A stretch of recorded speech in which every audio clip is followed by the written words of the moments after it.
semua, kenalin nama aku Denisa Banaziz. Aku dari sesi 3, grup G, paralel B.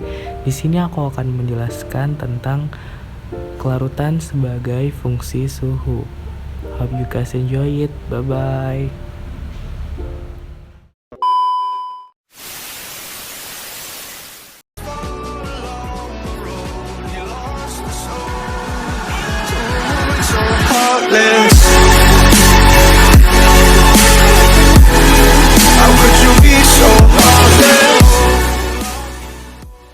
Kelarutan sebagai fungsi suhu, aku membaginya menjadi 8 poin.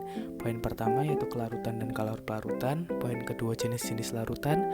Yang ketiga konsentrasi larutan. Poin keempat apa itu kelarutan sebagai fungsi suhu. Yang kelima termokimia. Keenam panas integral dan diferensial. Ketujuh ada faktor. Dan yang terakhir adalah aplikasi. Poin pertama yaitu kelarutan dan kalor pelarutan. Suatu zat dikatakan tak larut jika zat tersebut larut dalam jumlah yang sangat sedikit. Kelarutan suatu zat akan tergantung pada temperatur dan tekanan yang diberikan. Jumlah maksimal zat terlarut dalam sejumlah tertentu berlarutan pada suhu tertentu merupakan ukuran kelarutan suatu zat yang larut tersebut. Banyaknya kalor yang dilepaskan pada saat proses pencairan disebut kalor pelarut. Suatu kalor pelarut biasa diberikan simbol pelarutannya. Definisi lain mengatakan bahwa kalor pelarutan merupakan perbedaan antara energi setelah berupa cairan dan energi komponen larutan sebelum dicampurkan, atau dapat dituliskan sebagai berikut, yaitu pelarut sama dengan H pelarut dikurangi H komponen. Poin berikutnya adalah jenis-jenis larutan. Larutan dapat diklasifikasikan berdasarkan daya hantar listriknya dan tingkat kejenuhannya. Berdasarkan daya hantar listriknya, larutan dibagi menjadi larutan elektrolit dan non-elektrolit, sedangkan berdasar tingkat kejenuhannya dibagi menjadi larutan tak jenuh, jenuh, dan lewat jenuh. Berdasarkan daya hantar listriknya dibagi menjadi dua. Yang pertama yaitu larutan elektrolit, di mana larutan elektrolit adalah zat yang dapat membentuk ion-ion dalam pelarutnya sehingga larutannya dapat menghantarkan listrik. Hal ini dikarenakan larutan elektrolit terionisasi dalam pelarutnya.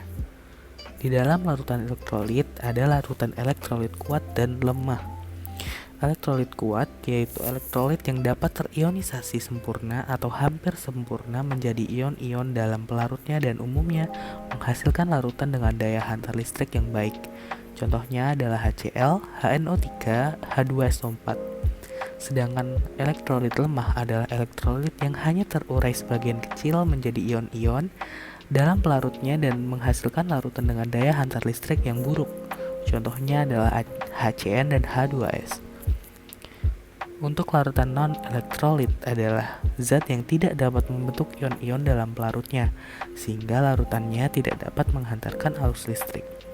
Contohnya adalah C2H5OH dan C6H12O6. Larutan berdasarkan tingkat kejenuhannya dibagi menjadi 3. Yang pertama yaitu larutan tak jenuh, di mana larutan yang mengandung solut atau zat terlarut kurang dari yang diperlukan untuk membuat larutan jenuh. Atau dengan kata lain, larutan yang partikel-partikelnya tidak tepat habis bereaksi dengan bereaksi, masih bisa melarutkan zat. Larutan tak jenuh terjadi apabila hasil kali konsentrasi ion lebih kecil dari Ksp, berarti kelarutannya belum jenuh atau masih dapat larut. Yang kedua adalah larutan jenuh. Larutan jenuh yaitu suatu larutan yang mengandung sejumlah solut yang larut dan mengadakan kesetimbangan dengan solut padatnya. Atau dengan kata lain, larutan yang partikel-partikelnya tepat habis bereaksi dengan bereaksi. Larutan jenuh terdapat apabila hasil konsentrasi ion sama dengan Ksp atau berarti larutan sudah tepat jenuh. Larutan yang ketiga yaitu larutan lewat jenuh. Larutan lewat jenuh atau larutan sangat jenuh yaitu suatu larutan yang mengandung lebih banyak solut daripada yang diperlukan untuk larutan jenuh. Atau dengan kata lain, larutan yang tidak dapat lagi melarutkan zat terlarut sehingga terjadi endapan. Larutan sangat jenuh terjadi apabila hasil kali konsentrasi ion lebih besar daripada Ksp, berarti larutannya sudah lewat jenuh atau ada yang mengendap. Berikutnya adalah konsentrasi larutan. Konsentrasi larutan adalah besaran yang menunjukkan kepekatan suatu larutan melalui perbandingan antara pelarut dan zat terlarut. Jika zat terlarutnya banyak, maka larutan yang dibentuk memiliki konsentrasi tinggi atau pekat. Begitu juga sebaliknya. Cara menghitung konsentrasi bisa dibagi menjadi 3. Yang pertama yaitu molaritas. Molaritas merupakan satuan konsentrasi yang menunjukkan banyaknya mol zat terlarut dalam 1 liter larutan. Rumusnya yaitu molaritas sama dengan gram per mr kali 1000 per mili. Untuk molaritas merupakan banyaknya mol zat terlarut dalam 1 kg pelarut. Dengan rumus M sama dengan gram per berat molekul kali 1000 per berat pelarut. Yang ketiga yaitu fraksi mol. Fraksi mol merupakan satuan konsentrasi yang menunjukkan perbandingan antara konsentrasi mol zat terlarut atau pelarut terhadap larutannya.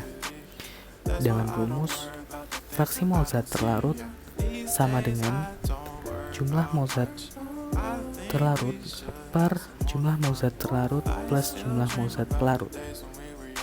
Berikutnya, apa itu kelarutan sebagai fungsi suhu?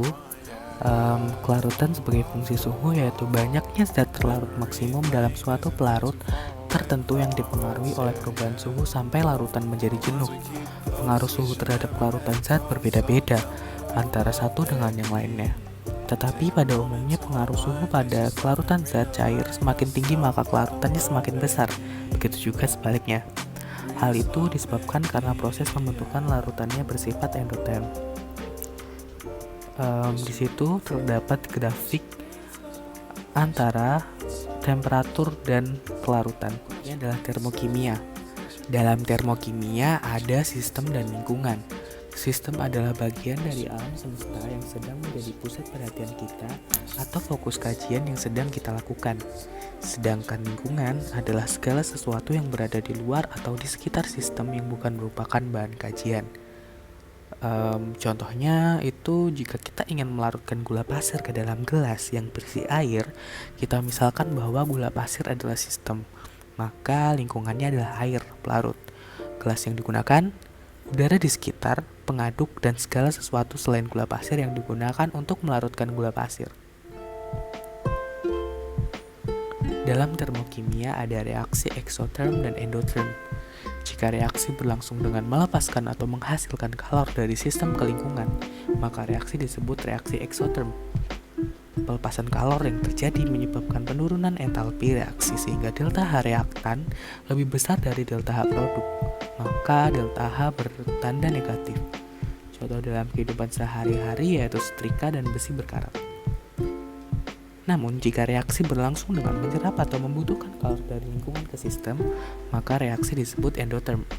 Penyerapan kalor oleh sistem menyebabkan kenaikan entalpi reaksi sehingga delta H produk lebih besar dari delta H reaktan.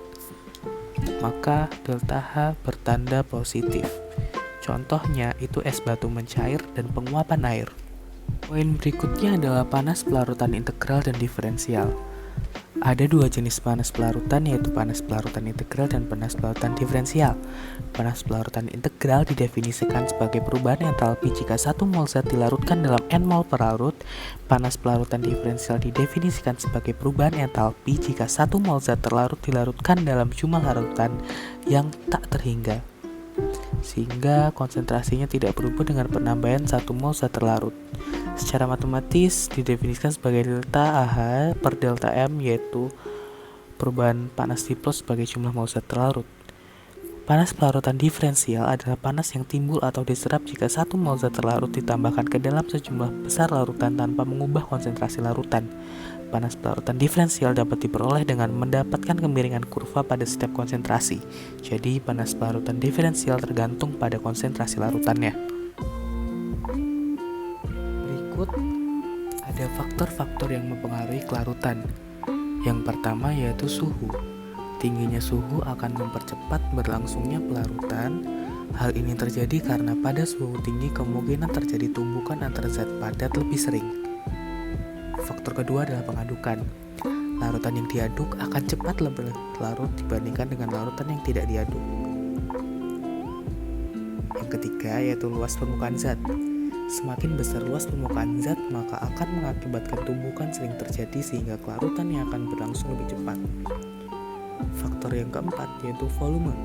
Semakin banyak volume zat pelarut, maka akan mencepatkan kelarutan.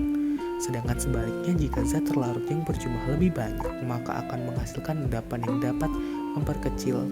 Aplikasi kelarutan dalam dunia industri adalah pada pembuatan reaktor kimia, pada proses pemisahan dengan cara pengkristalan integral, dan juga dapat digunakan untuk dasar atau ilmu dalam proses pembuatan granul-granul pada industri baja.